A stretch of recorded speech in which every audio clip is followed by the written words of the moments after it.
Muy buenas tardes, amigos, y bienvenidos a Pasaje a lo Desconocido. Hace un tiempo en este programa, en nuestra sección de la correspondencia con nuestros accionistas principales, como cariñosamente les llamamos a ustedes, se dio este intercambio. Vamos a recordarlo. Yo le propongo rápido ir al momento ahora de los accionistas principales, como cariñosamente llamamos a los televidentes. Vamos ahí, vamos a ver, lo envía Migdalia de Ciego de Ávila y nos pregunta, ¿qué fue la orden de los templarios? ¿Por qué se habla tanto de ella? Bueno, muchas gracias por esa pregunta que le viene perfecto al doctor. ¿Usted estaría de acuerdo en responderle? Imagínate, a nuestra accionista? Sí, cómo no. Pero en otro programa, no aquí ahora. Bueno, aquí no hay tiempo. No, claro. Eso es lo que te iba a decir, que le puedo decir rápidamente, pero los templarios llevan una serie. A ver, la orden de los caballeros... Pero no aquí no tenemos tiempo. Estoy claro. La orden sí, los templarios fueron una de las órdenes originales, o sea, de las primeras que existieron. Pero ¿está de acuerdo en hacer el programa? Bueno, sí, ¿cómo te voy a decir? A responderle a ella, pero en un programa. Sí, cómo no. Bueno, mire, sale como tantas veces sucede que de las preguntas... Es un tema muy interesante y muy manido, muy maltratado a veces, muy comercializado. En realidad la orden de los templarios es algo muy serio en la historia. Y hoy estamos cumpliendo lo prometido en aquella ocasión. Un programa dedicado a la orden de los caballeros templarios, y cumplió también su promesa y está con nosotros el doctor Raúl Lombana, profesor titular de la Facultad de Filosofía e Historia. Muchísimas gracias por cumplir su promesa y estar aquí de nuevo con nosotros.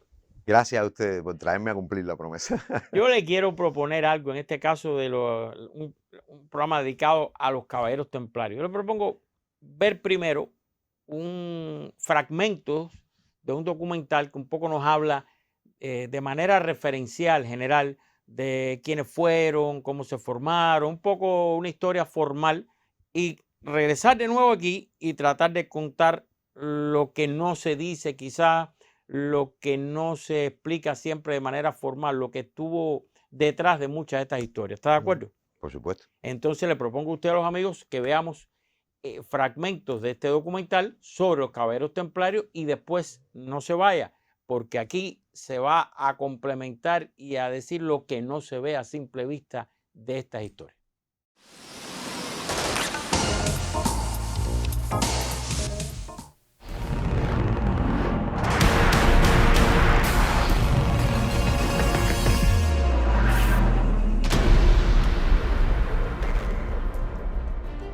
La Orden del Temple o de los Caballeros Templarios, cuyo nombre completo era Orden de los Pobres Caballeros de Cristo del Templo de Salomón, fue fundada en 1118 o 1119 por 9 caballeros franceses encabezados por Hugo de Pins. Los Caballeros Templarios surgieron como una fuerza de seguridad para proteger a los viajeros y peregrinos europeos en su ruta a Jerusalén y Tierra Santa, y luego en el viaje de retorno a sus lugares de origen. A lo largo de los 4.500 kilómetros entre París y Jerusalén, había residentes templarios donde los viajeros entregaban cosas de valor a cambio de unas notas o cartas de crédito que podían intercambiar por dinero al llegar a Tierra Santa. Básicamente, este fue el comienzo de la banca. Existe la creencia de que los caballeros templarios fueron un club de señores ricos que no tenían nada que hacer y decidieron organizarse para secretar un poco de adrenalina, combatiendo a los musulmanes y protegiendo a los viajeros. Sin embargo, a pesar de que la orden en su conjunto era muy poderosa y muchos caballeros provenían de familias ricas, todos los miembros de la organización eran pobres. Ello debido a que para ingresar a los caballeros templarios debía hacerse un voto de pobreza y donar todos los bienes a la orden. Cuando Inocencio II fue elegido papa en 1130, tuvo la oposición del antipapa Anacleto, quien se hizo fuerte en Roma. Inocencio II se refugió en Francia con el respaldo del rey francés y desde allí recabó el apoyo del rey de Inglaterra y el rey de Alemania.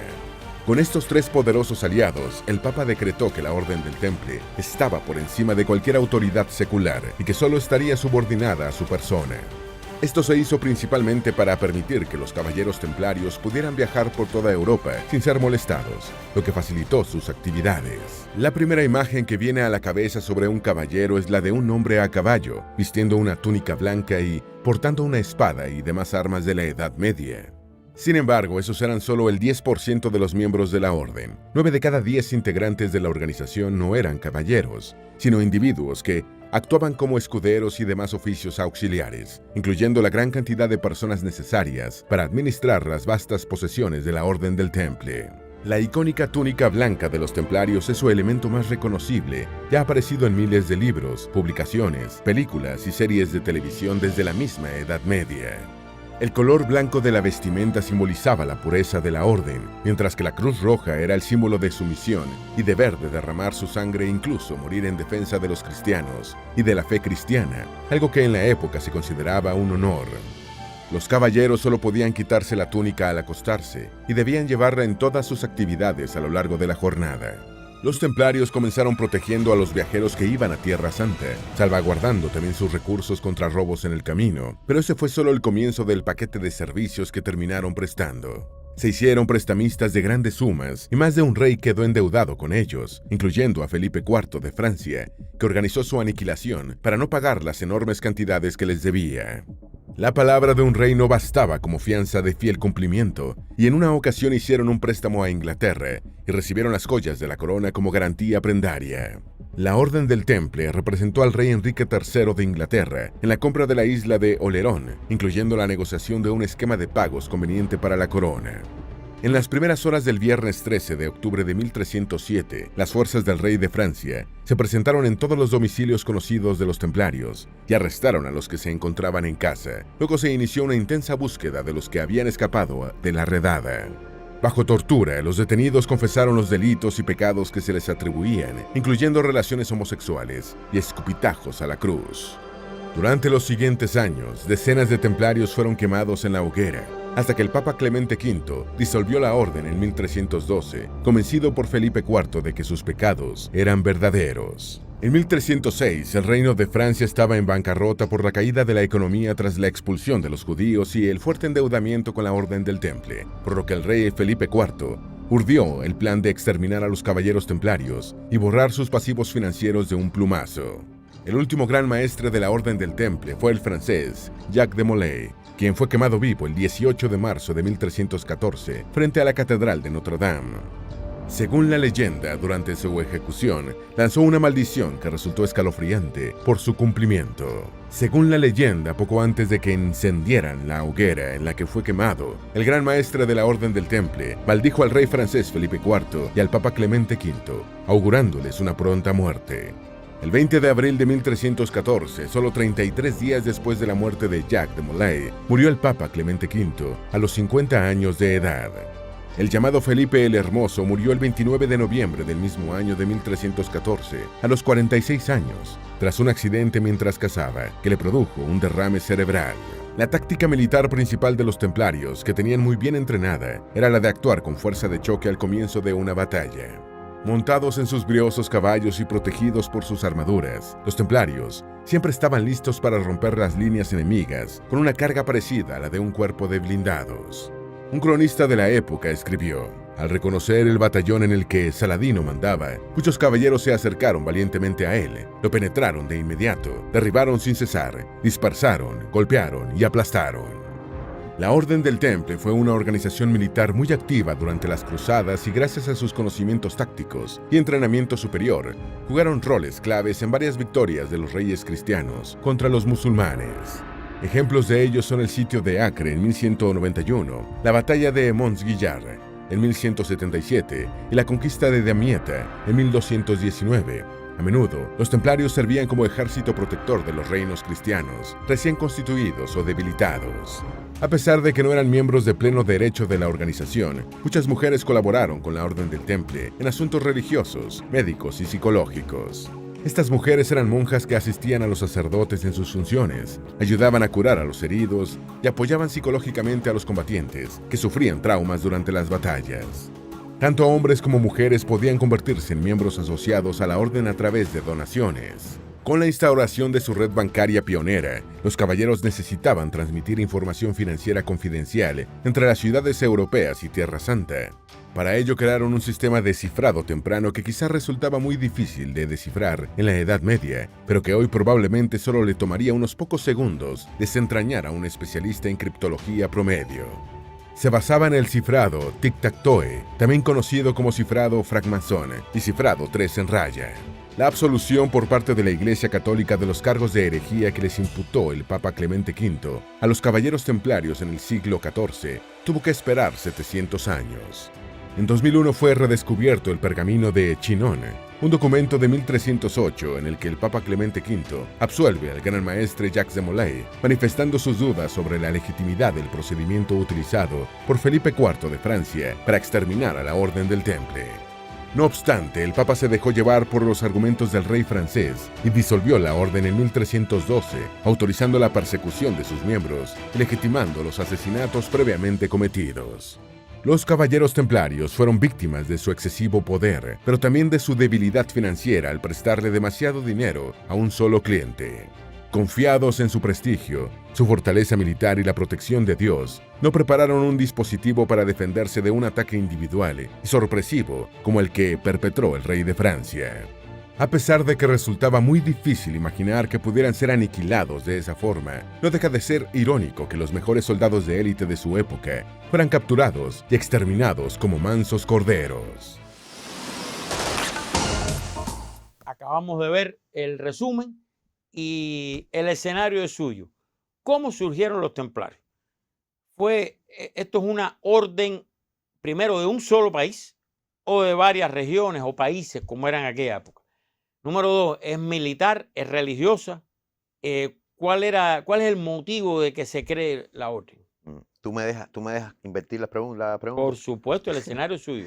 Bueno, a ver, el origen, si es militar o es religioso, es militar. El origen es militar. Pero están las dos cosas presentes. O sea, es una combinación de razones militares y político-religiosas, no vamos a decir solo religiosas, político-religiosas que van juntas, van de la mano. Lo que pasa es que si somos más operativos, la razón práctica a partir de la cual ellos surgen, como tú dijiste, es una razón es una necesidad militar dentro del proceso de la Primera Cruzada. Ahora bien, si son de un país en específico, bueno, yo soy de los que tiene reticencia con que en el siglo XI se puede hablar de que Francia es un país, ¿no?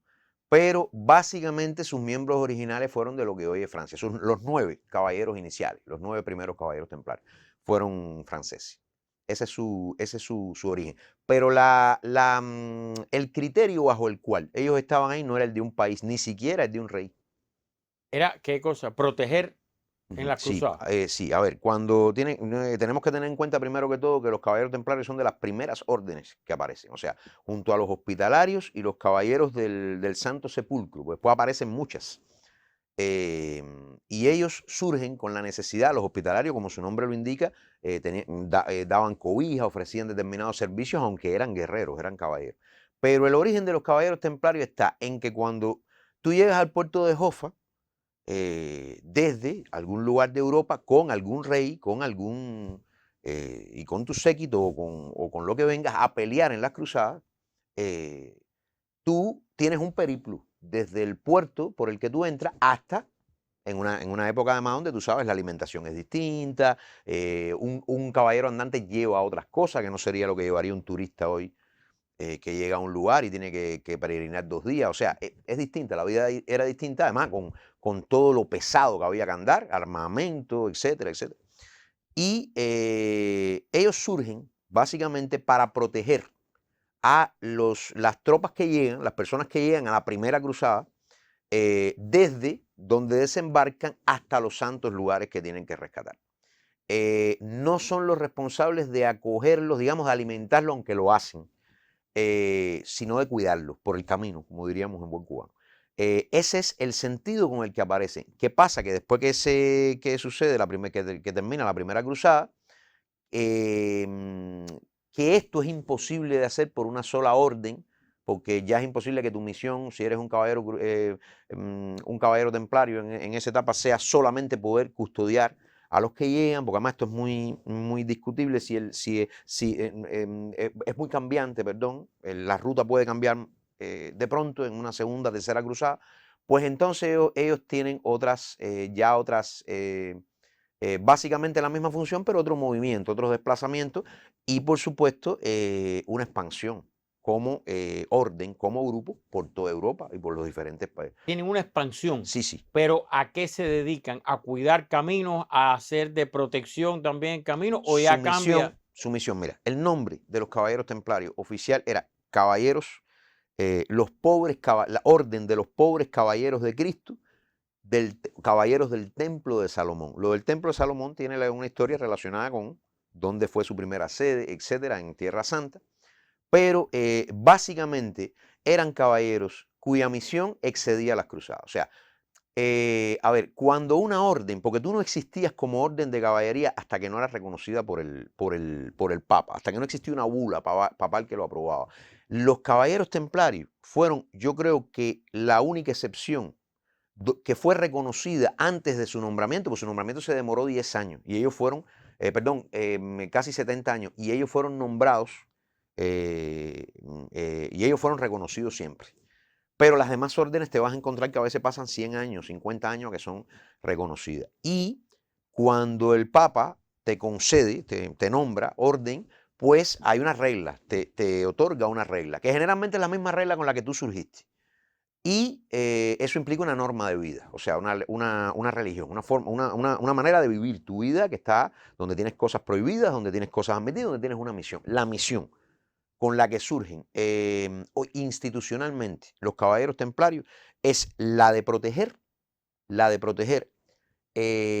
fe, la de proteger los principios del hombre común y del reino de Dios, de cualquier tipo de ejército, cualquier tipo de cultura agresora, cualquier tipo de vejación a el personal religioso, el propio Papa, por supuesto, pero proteger, fíjate, el lema de los templarios, que es un lema aparentemente muy largo, pero el lema de los templarios en su sello oficial, lo que dice, su lema es un lema muy bonito: nada para nosotros, Señor, nada para nosotros, todo para la gloria de tu nombre. O sea, es una orden que vive para glorificar la figura santa de Cristo y conservar eso. Pero obviamente con las órdenes pasan muchas cosas. Mira, hay caballeros que no pueden pelear toda la vida, porque simplemente se lesionan en combate. Y esos caballeros se convierten en una parte de los templarios que no se conoce mucho, de la que no se habla mucho, que es la parte que una vez que ellos son reconocidos como institución, lleva la economía, lleva las finanzas, los organiza dentro de su vida monacal de pobreza, porque ellos estaban obligados, sus reglas incluían, así surgieron y así fueron nombrados por el Papa, profesados, o sea, vivían de una manera muy sencilla, con un diogenismo clásico, pero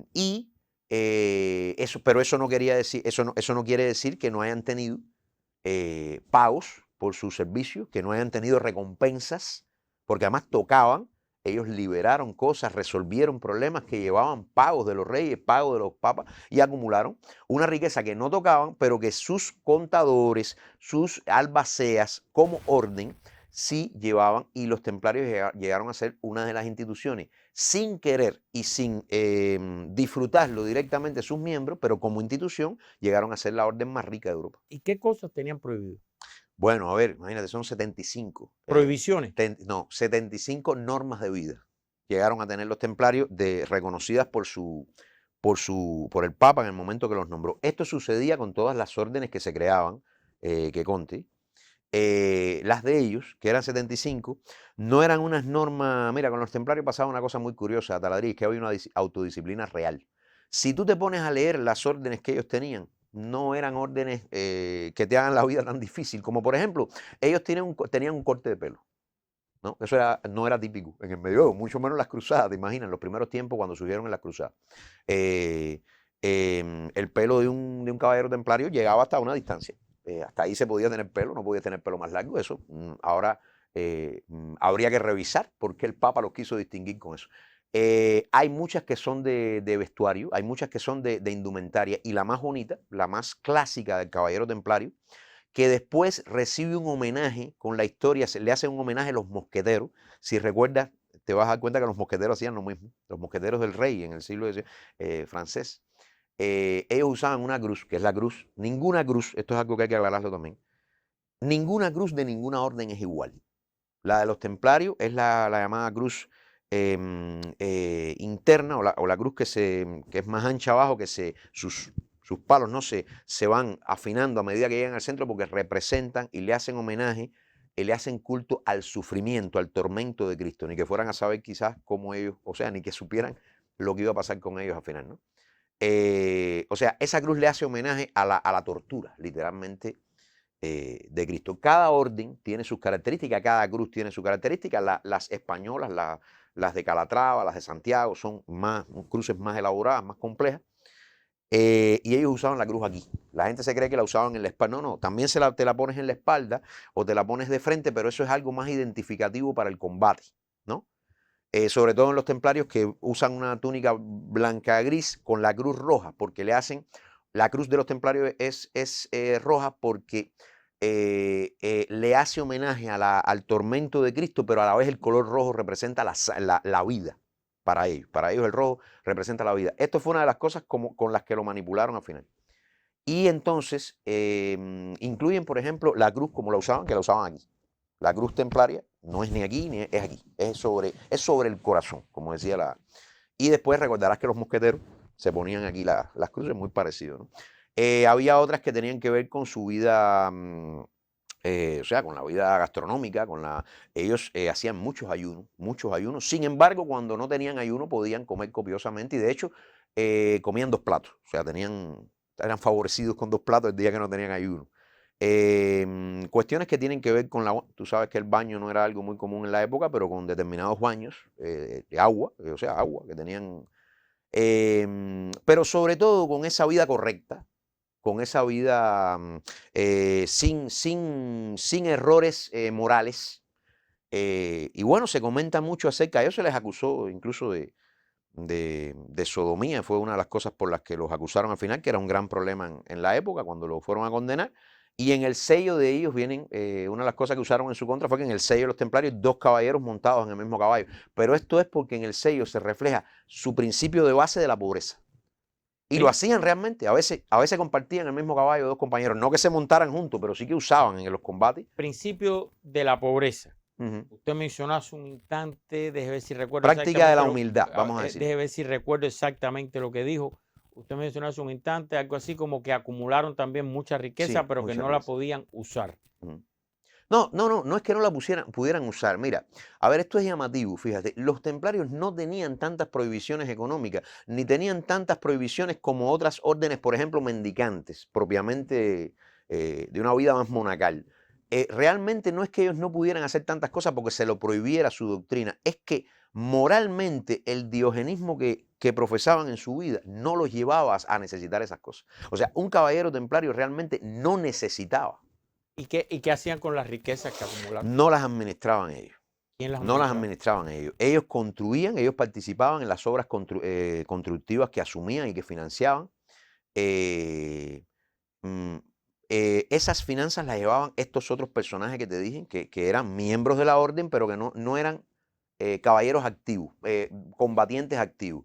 Yo nunca he leído una descripción de eso, pero yo siempre me figuro que son mutilados, que son personas que pertenecen de hace muchos años al temple, pero que no pueden pelear. Y entonces ocupan estas actividades financieras, legales y diplomáticas. También son los mensajeros que hablan con el Papa, que hablan con los reyes, pero a los templarios los mandaron a buscar para muchas cosas. Pero, ¿y de dónde salió esa riqueza?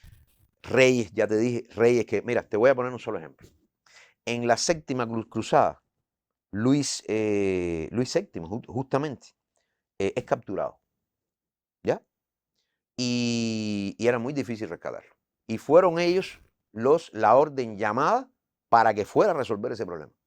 Y ellos rescataron parcialmente y negociaron el pago de un rescate, como diríamos en el ámbito de la piratería, por la huida del rey. Digamos que no ganaron, pero empataron el combate con los captores, lograron imponer el negocio y a cambio de un dinero obtuvieron la vida del rey. Obviamente, ese rey estuvo endeudado con ellos millonariamente mucho tiempo. Pero fíjate si eso les costó caro o costó caro en la historia, que es el descendiente, después que pasen muchos años, resulta que Felipe IV, Felipe el Hermoso, le va a molestar la deuda que tiene por su tátara o bisabuelo con los templarios actuales. Y eso tiene mucho que ver con que los mande a desaparecer, porque no podía pagar lo que les debía. Los templarios pagaron ese dinero de su bolsillo, rescataron al rey, nunca le pidieron ese pago, pero en las cuentas que llevaban estaba. Antes, vamos a no llegar al final todavía. Acumulan ese dinero de esa manera. Lo invierten, lo utilizan. Los que no pueden pelear lo administran. Pienso yo que son los que no pueden pelear, o un grupo de personas, vamos a decirle así, los escuderos, los sirvientes. Sí. ¿En qué lo administraban? ¿En qué lo empleaban? Primero que todo, en crear instituciones, no te voy a decir que de caridad, pero sí de protección personal, protección física para personas desvalidas.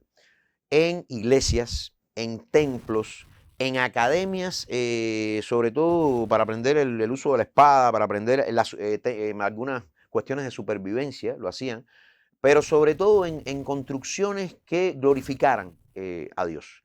Y en propiedades, fincas, en ganado, en ganadería, en agricultura, invertían. A ver, pero cuando invertían en ganadería o en agricultura, multiplicaban también su riqueza. Sí, y además, sí, ¿qué pasa? Que ellos llevaban sus propios gastos en términos militares. Una de las cosas por las que tenían mucho prestigio los caballeros templarios en sus inicios era porque no pedían nada para combatir en términos de logística. Ellos se abastecían perfectamente. ¿Qué pasó? Sigue la historia, llegamos a la Edad Media, ya están los reinos, viene el apogeo del feudalismo, después vienen las revoluciones en Europa, empieza el capitalismo. No, antes de eso. ¿Siguen los templarios? Sí, cómo no.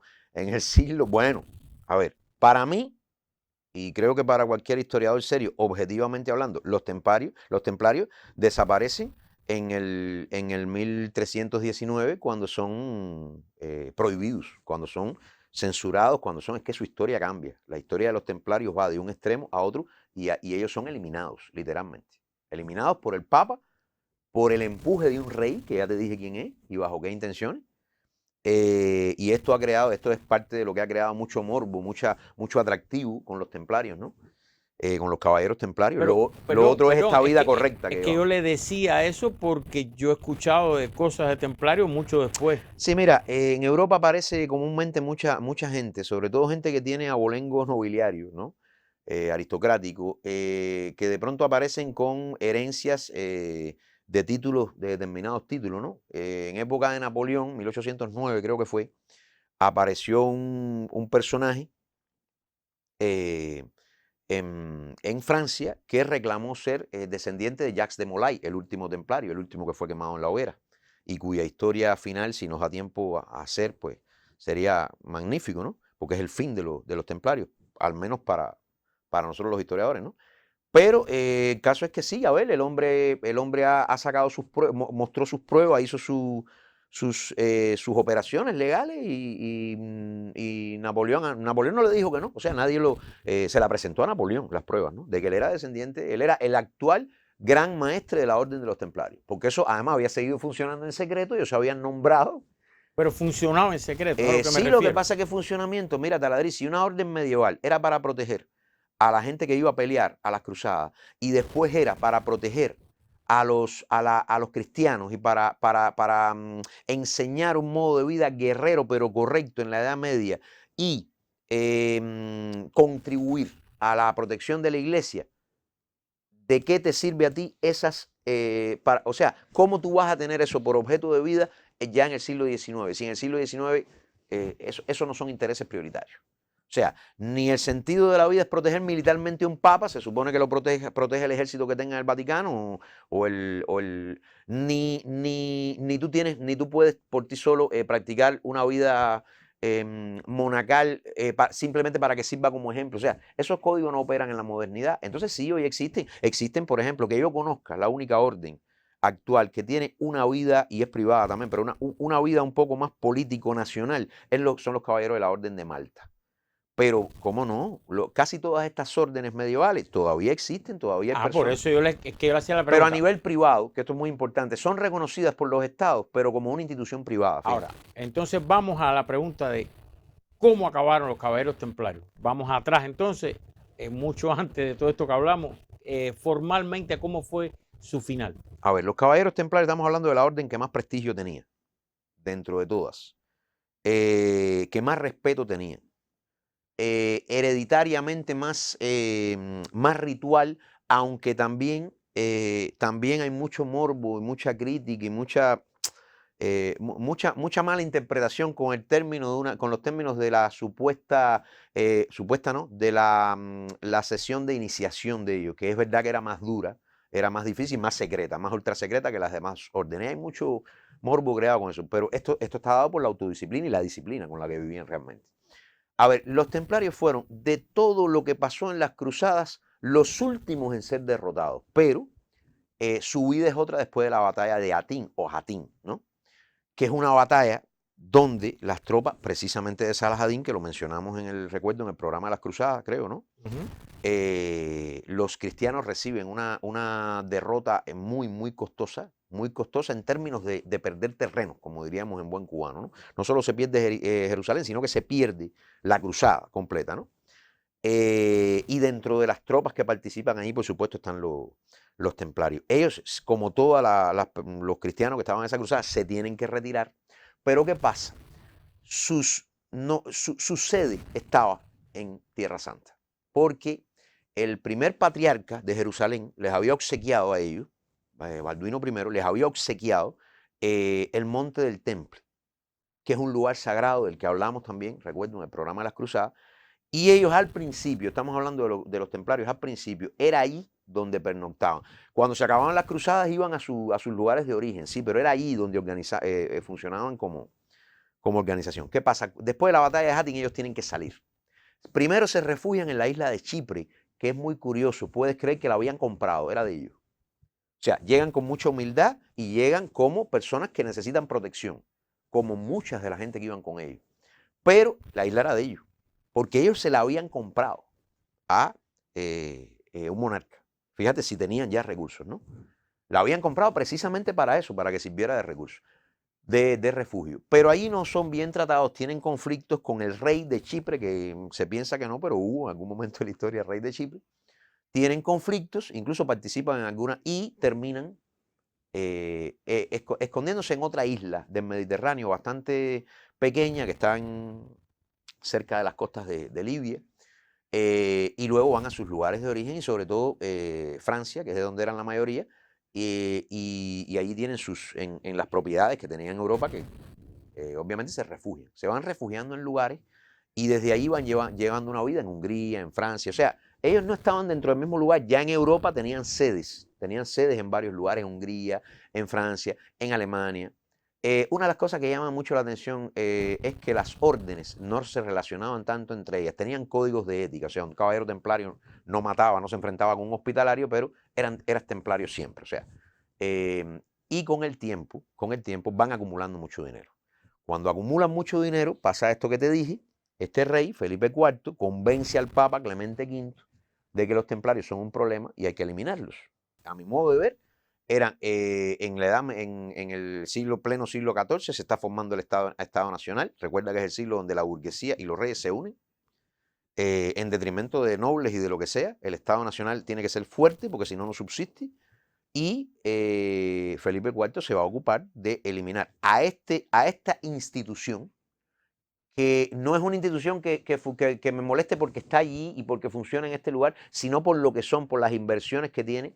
Cada plan económico que tiene la realeza francesa se encuentra con que hay algo funcionando ya, una finca, una granja, un feudo, que ya los templarios pensaron cómo hacerlo producir, cómo pensar. Le molesta también que los ejércitos reales quizás no tengan la ética y la conducta moral que pueden tener los templarios. En fin, siguen siendo un modelo militar que no está dentro del Estado, que es un electrón libre y es un electrón libre con muchos recursos. Y, perdón, me falta lo más importante, y el rey necesita dinero para sus guerras y para sus cosas. Una pregunta, ¿por qué es quizá una de las órdenes de las que más se habla, si no la que más se habla todavía hoy. Bueno, yo creo que por dos cosas. Primero, porque sin pretender quitar mérito a las restantes, yo creo que son tres cosas. Primero, sin pretender quitar mérito a las restantes, que lo tienen y mucho, sus méritos militares los hacen. O sea, muchas veces demostraron un coraje y una capacidad para capturar Jerusalén, para salvar las cruzadas, o sea, tienen un prestigio militar que los avala, pero un prestigio militar basado en una autodisciplina realmente poco común, ¿no? Y una vida monacal muy atractiva. O sea, imagínate, es muy atractivo esto de imaginarte un hombre grande con una espada grande, pero que de verdad hace las cosas por una convicción de fe. Y esta combinación del guerrero torpe, quizás, o no vamos a decir torpe, grotesco, fuerte, un poco primitivo para luchar, que en cambio es un hombre que tiene cultura y que lleva una vida monacal, de verdad se hace muy atractivo. Lo otro es que tenían mucho poder económico, como tú sabes, y creo, como ya hemos hablado, y creo que la otra razón era que le temían a la capacidad moral y económica, que tú sabes que es una combinación muy complicada, para poder liderar futuros movimientos que pusieran en crisis los intereses de las monarquías, del Papa, de las noblezas que estaban siendo desplazadas. Aunque usted ya lo dijo, puede ser que alguien nos escriba o aparezca algo de manera no como esa que usted describió, pero aunque sea de asociación, de reunión, de forma no pública, etcétera, existen todavía algo que se llamen caballeros templarios. Caballeros de la Orden del Temple, sí existe. En Francia hay unas personas mayores que o sea, que existe la figura del gran maestre de la Orden del Temple. Que aseveran que ellos son y eso sí, son muy, a ver, se preocupan mucho por dar cuentas al Estado francés siempre de que ellos cumplen con la norma de vida de los templarios, ¿no? Pero bueno, ya obviamente en estos tiempos la política estatal francesa les impide llevar una vida militar, les exige de hecho que no hagan nada que tenga que ver con el desempeño belicoso, ¿no?, de una orden medieval, y ellos funcionan como una fraternidad, vamos a decirle así, como una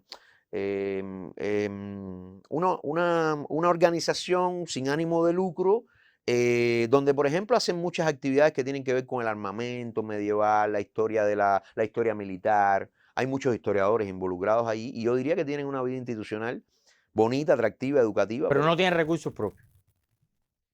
Yo creo que sí los tienen, pero no los que tenían sus antecesores originales. Bueno, esta historia no es única, pasó lo mismo con los jesuitas, por ejemplo. Tú lo sabes, lo que pasa que en otro ámbito, pero las razones son las mismas. Los jesuitas tuvieron mucho poder. Eso es la verdad. Entonces, lo que no tenemos es mucho tiempo aquí, ya se nos acabó. Y por eso, doctor, lo quiero invitar a que me acompañe rápido a lo que llamamos aquí el momento de nuestros accionistas principales, como cariñosamente los llamamos a ustedes, los televidentes. Vamos a ver qué tenemos para hoy. Esto lo envía Vladimir Segura. Dice, me gustaría que hablaran sobre los descubrimientos y experimentos de Nikolai Tesla, muchos de los cuales quedaron inconclusos. ¿Qué se sabe sobre sus teorías científicas que él no pudo demostrar? Bueno, muchísimas gracias y ese es un tremendo tema. Tenemos muchísima correspondencia sobre Nikolai Tesla de una manera o de otra y que vamos ya estábamos pensando en algo, pero vamos a hacerlo ahora más todavía, más motivados todavía. Un programa sobre Nikolai Tesla. ¿Quién fue realmente? ¿De dónde vino? ¿Qué descubrió? ¿Qué creó? ¿Por qué tanta leyenda alrededor de su figura? ¿Es por razones buenas o no?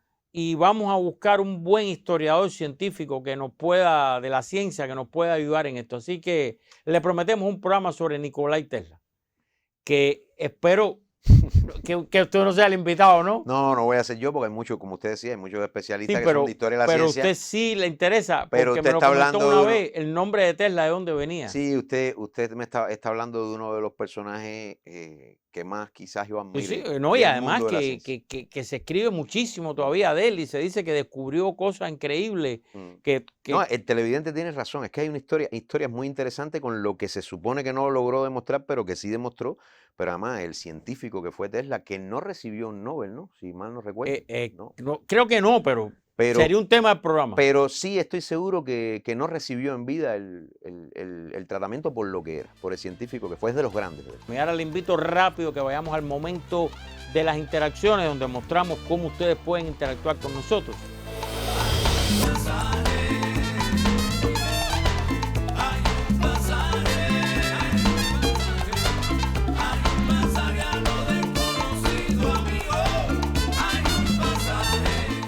Siempre dejamos para el final el programa de Radio Rebelde, porque allí ustedes y el doctor Lombana van a encontrarse nuevamente sábado 12 y 15 del mediodía en Radio Rebelde. Va a estar el doctor, es en vivo, teléfonos abiertos, usted puede llamar, comentar, hacer preguntas y gentilmente el doctor nos responde.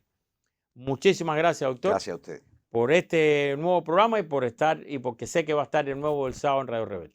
Muchísimas gracias. Gracias a ustedes. No, gracias a usted. Y amigos, ¿qué me resta? Solo decirle, como cada semana, que este sea solo un inicio para que usted lea, busque, analice, profundice, alimente su cerebro. ¿Para qué? Para que, como siempre les pido, al final saque usted sus propias conclusiones. Buenas tardes.